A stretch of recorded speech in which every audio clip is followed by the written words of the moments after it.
So 'Karthika దీపం' సీరియల్‌కి 'Brahmamudi' serial shock ఇచ్చిందనే చెప్పొచ్చు. So ఎందుకు ఏంటనేది తెలుసుకుందాం. వీడియో చివరి వరకు చూడండి. సో రీసెంట్‌గానే స్టార్ట్ అయింది 'కార్తీక దీపం'. ఇది నవ వసంతం. సో చాలామంది ఎక్స్‌పెక్టేషన్ ప్రకారం 'కార్తీక దీపం' పార్టులు 2 లాగా సో 1కి కంటిన్యూషన్ అనుకున్నారు. కానీ అలా జరగలేదు. అయితే మంచి కథాకథనంతో బ్యాక్‌గ్రౌండ్ స్టోరీతో అయితే స్టార్ట్ చేశారు. ఇక ఫస్ట్ వీక్ రేటింగ్స్ చూసుకున్నట్లయితే మంచి రేటింగ్స్తో టాప్ ప్లేస్లో 12 రేటింగ్తో కొనసాగిందనమాట. ఇక సెకండ్ వీక్ కూడా అదే కంటిన్యూషన్ని కొనసాగించింది.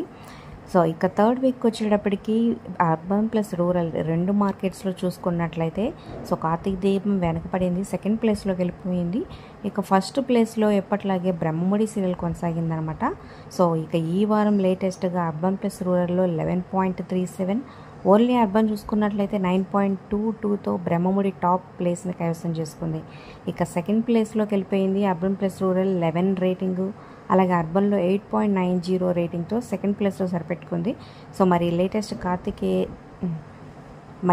దీపం 2 మీకు ఎలా అనిపిస్తుంది అనేది కింద కమెంట్స్ రూపంలో తప్పకుండా తెలియజేయండి. ఒక లైక్ చేసి మా ఛానల్ని ఎంకరేజ్ చేయడం మర్చిపోతుంది. ఫ్రెండ్స్కి షేర్ చేయండి. మరిన్ని అప్డేట్స్ కోసం సబ్స్క్రైబ్ చేసుకొని పక్కనే ఉన్న బెల్ ఐకాన్ ప్రెస్ చేసి ఆల్ అనే నోటిఫికేషన్స్పై క్లిక్ చేయండి.